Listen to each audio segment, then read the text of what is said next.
자, 오늘은 이 출근길부터 식사 후 티타임까지 요즘 매일 언론에서 조명하는 분, 바로 문재인 대통령에 대한 이야기를 해보고자 합니다. 이런 참신한 모습들이 나오니까 20, 30대 젊은 층 사이에서는 일종의 팬덤 현상까지 만들어지고 있다는데 이것들을 어떻게 평가해야 옳을지 경희대학교 이태광 교수 어서 오십시오. 네, 반갑습니다. 네. 지난 한 일주일 어떠세요, 보시기에? 우려하는 목소리들도 있었는데요. 제가 평가하기에는 상당히, 굉장히 안정된 그런 행보를 보이고 있다. 그리고 이제 박근혜 정부와 대비되는 여러 가지 코드들을, 그것이 의도적이든 아니면 자연스럽게 하시는 것이든, 예. 좀 장착을 한 거 아니냐, 이런 생각이 들고요. 예. 그 두 가지가 뭐냐, 그러면 그냥 일하는 정부를 보여주기 위한 것. 두 번째가 이제 소통의 코드입니다. 그러니까. 소통의 어떤 모습들을 보여주려고 하는 네. 두 가지 모습들을 아주 부각시키는 일주일이었다는 생각이 들고요. 예. 첫 번째 일하는 이 정부의 모습들은 취임 당일부터 일자리 구성위원회를 만든다든가, 일자리위원회를 만든다든가, 네. 또는 12일의 업무지시 이후로서 5.18 민주화 운동 기념식에서 임을 위한 행진곡, 사실 이것도 논란이 있어서 금지되고 했는데, 네. 다시 재창하게 한다든가, 그렇죠. 또 역사교과서를 폐지한다든가, 예. 또는 미세먼지 감축을 위해 가지고 노후된 화력발전소, 석탄 화력발전소를 중지시킨다든가, 네. 네. 이런 조처들을 아주 신속하게 내렸습니다. 그러니까 이런 모습들은 사실 국민들에게는 일하는 정부다. 사실 워낙 박근혜 전 대통령이 일을 하지 않았기 때문에 뭔가 하나씩 매일 해가는 그렇죠. 그런 느낌을 줬고요. 네. 그리고 이제 이 소통의 코드가 사실 저는 대단히 중요하고 오늘 주로 이야기를 해봐야 될 것 같은데요. 예. 이렇게 와이셔츠 바람으로 커피 들고 이렇게 마당에서 티타임을 가진다든가, 참모들하고 산책하고, 네, 바지 패션에 대한 이야기들, 바지가 짧아요. 바지 하나 사셔야 되겠냐 이렇게 영부인이 여쭈니까 이게 요즘 패션이다 이렇게 받는다든가, 요즘 유행이다 이렇게 젊은 사람 다 이러고 다닌다. 사실 틀린 말은 아니죠. 되게 슬랙스 유행이니까. 네. 그래서 그런 식의 유머 코드를 보여주신다든가, 또는 여러 가지 특히 가장 이 국민들의 인상적이었던 것은 수석 이제 임명하고 나서 인사했던 내용들을 발표하는데 대통령이 직접 나와서 발표를 했어요. 직접 발표하고. 굉장히 이제 그런 것들이 신선함을 부여한 거 아니냐. 임명된 사람들도 바로 기자들한테 네. 질문 받아서 답변하고. 상당히 이제 과거에 우리가 물론 이제 김대중 정부나 노무현 정부를 거쳤지만, 예. 그때보다 더 파격적인 그런 행보들을 보이고, 또 이제 어떻게 보면 과거에 웨스트 윙이라는 미드가 있었고, 미국 드라마가 있었거든요. 예. 그런 분위기도 난다. 이런 어떤 말씀도 하셨는데, 그만큼 좀 국민들이 갈급하게 여겼던, 네. 소통하는 대통령의 모습을 보여주는데 굉장히 주안점을 뒀다. 그리고 굉장히 그것이 일주일 동안 성공적이었던 거 아닌가, 네. 이런 생각이 듭니다. 일상적인 업무는 이 비서들이 근무하는 곳에 직접 내려와서 업무를 본다. 이런 것들도 그렇죠. 기존에 있던 어떤 권위주의, 엄숙주의, 이걸 타파하는 그런 모습이라고 평가해야 되겠죠? 그렇습니다. 물론 이제 구내 식당에서 같이 이제 식사도 하시고 이런 모습도 보였는데, 네. 역대 대통령이 꼭 이렇게 부임을 하면 구내 식당에서 식사를 하셨어요. 네. 그런데 이제 문재인 대통령 같은 경우는 그 식사를 하시기는 하시지만 그게 이제 형식적인 차원이 아니라, 조금 다른 방식들이 있었다고 봅니다. 그게 이제 대화를 하는 방식이라든가, 그죠? 단순히 가서 밥 먹고 그냥 가는 게 아니라, 예. 그런 보여주기식의 어떤 소통, 소탈, 이런 것들이 아니었던 것 같고요. 구체적으로 이야기를 나누고, 또 그와 관련된 여러 가지, 물론 그것이 정치인들이 항상 취하는 이미지일 수도 있겠지만, 예. 문재인 대통령이 가지고 있는 이런 몇 가지 장점과 이것이 결합을 하니까, 조금 더 다른 어떤 그런 해석의 여지를 주는 거 아닌가, 이런 생각이 들어요. 또 세월호 때 희생된 기간제 교사 2명 네. 순직 인정하도록 지시했고, 그렇습니다. 뿐 아니라 한 선생님의 아버님하고는 직접 전화 통화까지. 네, 김초은 선생님 아버님인데요. 그렇죠. 김초은 선생님 아버님 성함이 이제 김성욱 씨입니다. 직접 전화를 걸으셔가지고 소통한 대통령의 모습을 보이고 이런 이 여러 가지 이제 조처들을 취했죠. 네. 굉장히 그것도 신속하게 취하는 모습을 보여줬기 때문에 예. 상당히 이제 그런 부분들이 기존의 또 지지자들에게는 굉장히 안정감을 주고 또 불안한 시선으로 바라봤던 분들에게도 괜찮게 하네라는 어떤 생각들을 불러일으키고 있는 것 같아요. 네. 이웃 나라들의 대통령들하고 한번 비교를 해봅시다. 한 100일쯤 전 취임한 트럼프 대통령하고 한번 비교해 보실래요? 사실 트럼프 대통령은 이제 미국인들에게도 골칫덩어리죠. 그러니까 이제 그 한때 이제 이 타임지 표지에 그 한창 대선 기간 동안 그죠? 유력 대선 후보였던 문재인 대통령의 모습이 이제 등장했었습니다. 그죠? 예. 그때 그 제목이 더 니고시에이트였어요. 협상가였는데 사실 저는 그걸 보면서 이 트럼프 대통령과 한판 붙어라 이런 어떤 그 느낌을 좀 받았습니다. 그러니까 물론 이제 더 타임이 이 미국 내에서의 정치 지형도에서 보면 보수지죠, 그죠? 그런데 이제 이 보수지마저도 트럼프하고 이제 문재인 대통령이 한판 이렇게 해줬으면 좋겠다라는 어떤 느낌을 주는 거 아닌가 싶었는데요. 그만큼 트럼프 대통령이 상당히 이제 좀 골칫덩어리다 이런 거고요. 그래서 뭐 트럼프 대통령과 관련돼 가지고 뭐 이런 그 기사까지 나올 정도면 뉴욕타임즈에 12곡으로 풀어보는 트럼프 대통령 이래가지고 12가지의 트럼프 취임 이후의 어떤 현상들에 대한 이야기를 하는데요. 그중에 가장 흥미로운 게 역대 최악의 지지율입니다. 보통 일반적으로 미국 대통령, 트럼프 대통령뿐만 아니고 취임을 하면 지지율이 상당히 높아요. 그러니까. 집권 초에 제일 지지율이 상당히 높고 오바마 대통령 굉장히 높았죠. 근데 취임하자마자 이제 지지율이 떨어져가지고 역대 최저 지금 지지율이 됐습니다. 그러니까 지금 지지율이 이제 물론 역대 최저라고 해봤자 이제 이 기사가 나올 당시 한 40% 초반 지지대가 나왔는데요. 이제 이런 것을 지금 30%대로 지금 30%대 떨어졌죠. 더 내려갔다고. 더 내려갈 것 같아요. 그래가지고 이제 뭐 이런 것들이 거의 뭐 지금 이 트럼프 대통령이 지금 처하고 있는 어떤 상황들을 설명해 주는 것 같고. 또 이제 그 뭐 아주 이 니콜러스 크리스토프라는 어떤 NYT에 있는 그 굉장히 그 시니컬한 그 칼럼니스트인데 뉴욕타임즈 칼럼니스트 이분이 이런 말을 했습니다. 그러니까 트럼프의 가장 잘난 점이 하나 있다면 능력이 없다는 것이다. 이렇게 또 비웃었어요. 당연히 뭐 허풍이라든가 또는 뭐 이런 여러 가지 것들도 있죠. 하지만 굉장히 그 트럼프 대통령은 지금 과거에 박근혜 전 대통령 같은 모습이 좀 있습니다. 왜냐하면 콘크리트 지지층이 있어요. 그래서 이제 아무리 이러더라도 뭐 이렇게 30% 이하로 내려가지 않지 않을까라는 어떤 전망이 있고요. 그래서 그와 관련돼 가지고 지금 트럼프 대통령과 너무 대조적인 지금 모습들을 문재인 대통령이 보여주고 있죠. 사실 이게 제 같은 경우는 피부로 느껴지는 게 이 페이스북을 통해 가지고 제가 외국 친구들하고 많이 이렇게 교류를 하고 있는데 뭐냐 이미 아는 분들이죠. 아는데 이제 페이스북을 통해서 소통을 이제 하는 겁니다. 근데 이 친구들이 특히 미국에 있는 친구들이 저한테 굉장히 부럽다는 메신저로 메시지를 많이 보내요. 그래서 우리 대통령 문재인 대통령이 얼마나 좋았을까 이런 소리를 합니다. 그래서 사실 우리 문재인 대통령이 벤치마킹을 하고 있는 것도 미국의 그런 굉장히 리버럴한 대통령들의 모습들이잖아요. 그죠? 그래서 이제 어떻게 보면 굉장히 문재인 대통령을 지금 부러워하고 있는 한국민들을 굉장히 부러워하고 있는 이런 솔직한 현실이죠, 지금.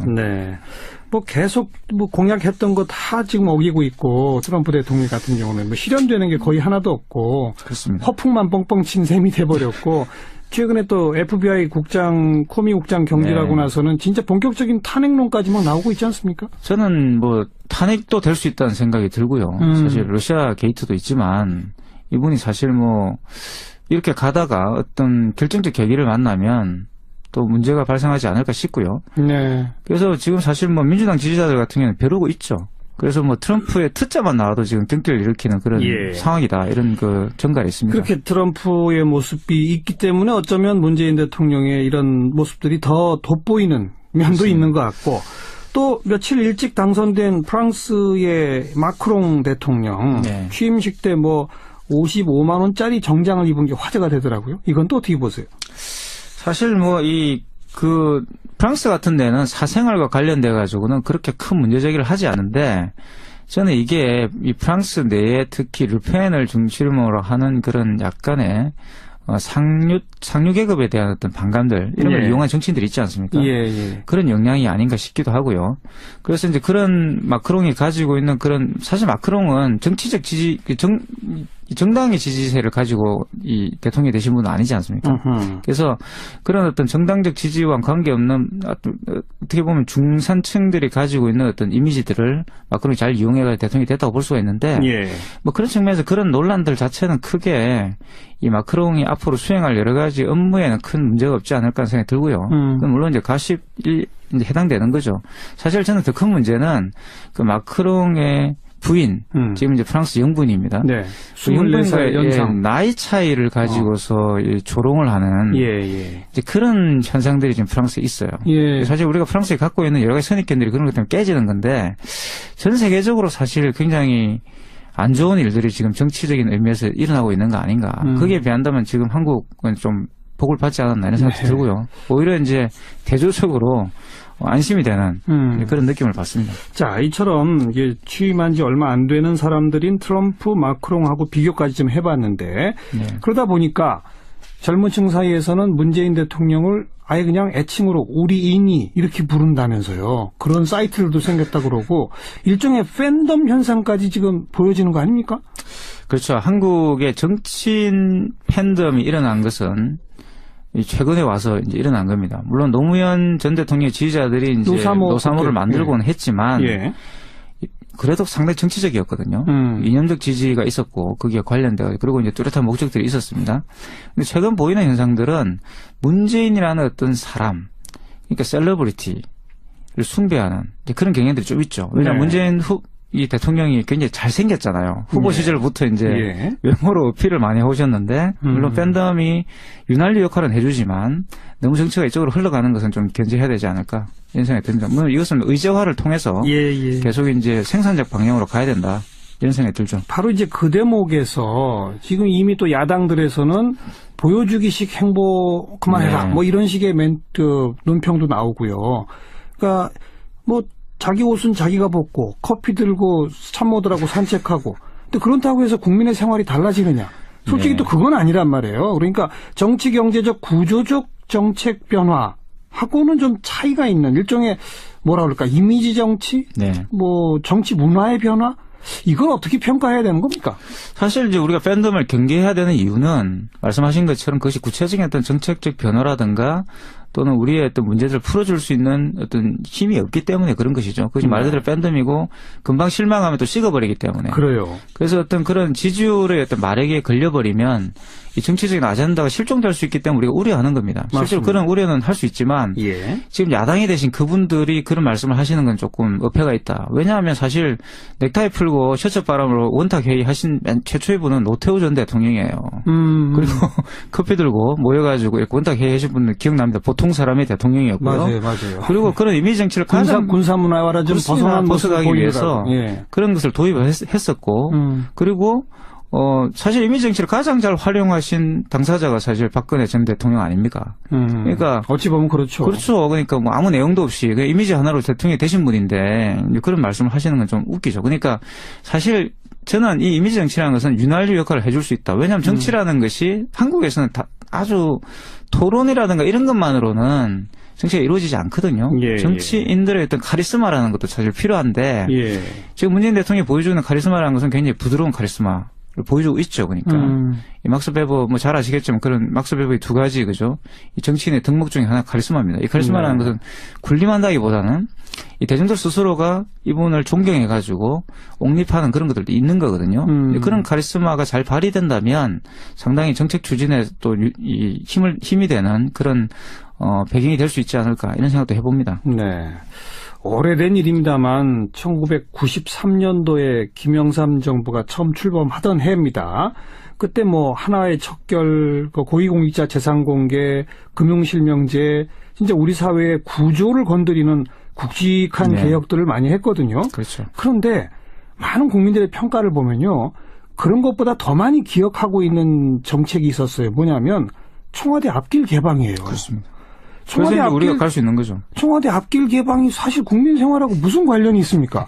하지만 그걸 국민들이 더 많이 기억한다는 것. 그만큼 이건 그냥 이미지 정치다라고 나쁘게만 볼 건 아닌 거 아닙니까? 그건 좀 문화를 제가 볼 땐 좀 폄하하는 것 같고요. 이 문화가 사실 실생활 대단히 중요합니다. 왜냐하면 우리의 사고방식, 철학 이런 것들을 바꾸는 어떤 힘이 문화에 있기 때문에 저는 한국의 가장 큰 소망 중에 하나가 한국 분들이 가지고 있는 가장 큰 소망 중에 하나 권위주의 문화의 타파로 저는 봐요. 그렇죠. 이게 굉장히 뿌리가 깊거든요. 군사 문화라든가.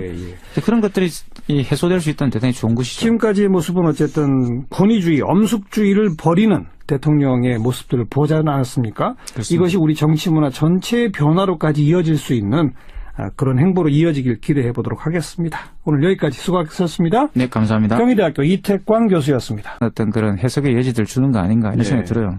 또 그 세월호 때 희생된 기간제 교사 2명 네. 순직 인정하도록 지시했고 그렇습니다. 뿐 아니라 한 선생님의 아버님하고는 직접 전화 통화까지. 네, 김초은 선생님 아버님인데요. 그렇죠. 그 김초은 선생님 아버님 성함이 이제 김성욱 씨입니다. 직접 전화를 걸으셔가지고 소통한 대통령의 모습을 보이고 이런 이 여러 가지 이제 조처들을 취했죠. 네. 굉장히 그것도 신속하게 취하는 모습을 보여줬기 때문에 예. 상당히 이제 그런 부분들이 기존의 또 지지자들에게는 굉장히 안정감을 주고 또 불안한 시선으로 바라봤던 분들에게도 괜찮게 하네라는 어떤 생각들을 불러일으키고 있는 것 같아요. 네. 그 이웃 나라들의 대통령들하고 한번 비교를 해봅시다. 한 100일쯤 전 취임한 트럼프 대통령하고 한번 비교해 보실래요? 사실 트럼프 대통령은 이제 미국인들에게도 골칫덩어리죠. 그러니까 이제 한때 이제 이 타임지 표지에 한창 대선 기간 동안 그죠? 유력 대선 후보였던 문재인 대통령의 모습이 이제 등장했었습니다. 그죠? 예. 그때 그 제목이 더 니고시에이트였어요. 협상가였는데 사실 저는 그걸 보면서 이 트럼프 대통령과 한판 붙어라 이런 어떤 느낌을 좀 받았습니다. 그러니까 물론 이제 교과서를 폐지한다든가 또는 미세먼지 감축을 위해 가지고 노후된 화력발전소, 석탄 화력발전소를 중지시킨다든가 이런 조처들을 아주 신속하게 내렸습니다. 그러니까 이런 모습들은 사실 국민들에게는 일하는 정부다. 사실 워낙 박근혜 전 대통령이 일을 하지 않았기 때문에 뭔가 하나씩 해가는 그렇죠. 그런 느낌을 줬고요. 네. 그리고 이제 이 소통의 코드가 사실 저는 대단히 중요하고 오늘 주로 이야기를 해봐야 될 것 같은데요. 예. 이렇게 와이셔츠 바람으로 커피 들고 이렇게 마당에서 티타임을 가진다든가. 참모들하고 산책하고. 네, 바지 패션에 대한 이야기들. 바지가 짧아요. 바지 하나 사셔야 되겠냐 이렇게 영부인이 여쭈니까 이게 요즘 패션이다 이렇게 받는다든가. 요즘 유행이다 이렇게 젊은 사람 다 이러고 다닌다. 사실 틀린 말은 아니죠. 되게 슬랙스 유행이니까. 네. 그래서 그런 식의 유머 코드를 보여주신다든가. 또는 여러 가지 특히 가장 이 국민들의 인상적이었던 것은 수석 이제 임명하고 나서 인사했던 내용들을 발표하는데 대통령이 직접 나와서 발표를 했어요. 직접 발표하고. 굉장히 이제 그런 것들이 신선함을 부여한 거 아니냐. 임명된 사람들도 바로 기자들한테 질문 받아서 답변하고. 상당히 이제 과거에 우리가 물론 이제 김대중 정부나 노무현 정부를 거쳤지만. 자, 오늘은 이 출근길부터 식사 후 티타임까지 요즘 매일 언론에서 조명하는 분, 바로 문재인 대통령에 대한 이야기를 해보고자 합니다. 이런 참신한 모습들이 나오니까 20, 30대 젊은 층 사이에서는 일종의 팬덤 현상까지 만들어지고 있다는데 이것들을 어떻게 평가해야 옳은지 경희대학교 이태광 교수 어서 오십시오. 네, 반갑습니다. 네. 지난 한 일주일 어떠세요, 보시기에? 우려하는 목소리들도 있었는데요. 제가 평가하기에는 상당히 굉장히 안정된 그런 행보를 보이고 있다. 그리고 이제 박근혜 정부와 대비되는 여러 가지 코드들을 그것이 의도적이든 아니면 자연스럽게 하시는 것이든 좀 장착을 한 거 아니냐 이런 생각이 들고요. 그 두 가지가 뭐냐 그러면 그냥 일하는 정부를 보여주기 위한 것. 두 번째가 이제 소통의 코드입니다. 그러니까 소통의 어떤 모습들을 보여주려고 하는 두 가지 모습들을 아주 부각시키는 일주일이었다는 생각이 들고요. 첫 번째 일하는 이 정부의 모습들은 취임 당일부터 일자리 구성위원회를 만든다든가, 일자리위원회를 만든다든가. 또는 12일의 업무 지시 이후로서 5.18 민주화 운동 기념식에서 임을 위한 행진곡 사실 이것도 논란이 있어서 금지되고 했는데 다시 재창하게 한다든가. 그렇죠. 또 타임이 미국 내에서의 정치 지형도에서 보면 보수지죠, 그죠? 그런데 이제 이 보수지마저도 트럼프하고 이제 문재인 대통령이 한판 이렇게 해줬으면 좋겠다라는 어떤 느낌을 주는 거 아닌가 싶었는데요. 그만큼 트럼프 대통령이 상당히 이제 좀 골칫덩어리다 이런 거고요. 그래서 트럼프 대통령과 관련돼 가지고 이런 기사까지 나올 정도면 뉴욕타임즈에 12고개를 풀어보는 트럼프 대통령 이래가지고 12가지의 트럼프 취임 이후의 어떤 현상들에 대한 이야기를 하는데요. 그중에 가장 흥미로운 게 역대 최악의 지지율입니다. 보통 일반적으로 미국 대통령, 트럼프 대통령뿐만 아니고 취임을 하면 지지율이 상당히 높아요. 그러니까. 집권 초에 제일 지지율이 상당히 높고 오바마 대통령 굉장히 높았죠. 근데 취임하자마자 이제 지지율이 떨어져가지고 역대 최저 지금 지지율이 됐습니다. 그러니까 지금 지지율이 이제 물론 역대 최저라고 해봤자 이제 이 기사가 나올 당시 한 40% 초반 지지대가 나왔는데요. 이런 것을 지금 30%대로 지금 30%대 떨어졌죠. 더 내려갈 더 내려갈 것 같아요. 그래가지고 이제 뭐 이런 것들이 거의 뭐 지금 이 트럼프 대통령이 지금 처하고 있는 어떤 상황들을 설명해 주는 것 같고. 예. 또 이제 그 뭐 아주 이 니콜러스 크리스토프라는 어떤 NYT에 있는 그 굉장히 그 시니컬한 그 칼럼니스트인데 예. 그때보다 더 파격적인 그런 행보들을 보이고 또 이제 뭐 어떻게 보면 그 과거에 그 웨스트 윙이라는 그 미드가 있었고 미국 드라마가 있었거든요. 예, 예. 이제 그런 분위기도 난다. 뭐 이런 어떤 말씀도 하셨는데 그만큼 좀 국민들이 갈급하게 여겼던 네. 소통하는 대통령의 모습을 보여주는데 굉장히 주안점을 뒀다. 그리고 굉장히 그것이 일주일 동안 성공적이었던 거 아닌가 네. 이런 생각이 듭니다. 일상적인 업무는 이 비서들이 근무하는 곳에 직접 내려와서 업무를 본다. 네, 이런 그리고- 것들도 그렇죠. 기존에 있던 어떤 권위주의, 엄숙주의 이걸 타파하는 그런 모습이라고 평가해야 되겠죠? 그렇습니다. 물론 이제 뭐 그 구내 식당에서 같이 이제 뭐 식사도 하시고 이런 모습도 보였는데 네. 역대 대통령이 꼭 이렇게 부임을 하면 구내 식당에서 식사를 하셨어요. 네. 그런데 이제 문재인 대통령 같은 경우는 그 식사를 하시기는 하시지만 그게 이제 형식적인 차원이 아니라 조금 다른 방식들이 있었다고 봅니다. 그게 이제 대화를 하는 방식이라든가, 그렇죠. 그죠? 단순히 가서 뭐 밥 먹고 그냥 가는 게 아니라, 예. 그런 보여주기식의 어떤 그 소통, 소탈, 뭐 이런 것들이 아니었던 것 같고요. 구체적으로 그 이야기를 나누고, 또 뭐 그와 관련된 여러 가지, 물론 그것이 정치인들이 항상 취하는 이미지일 수도 있겠지만, 예, 예. 그 문재인 대통령이 가지고 있는 이런 그 몇 가지 장점과 이것이 결합을 하니까, 조금 더 다른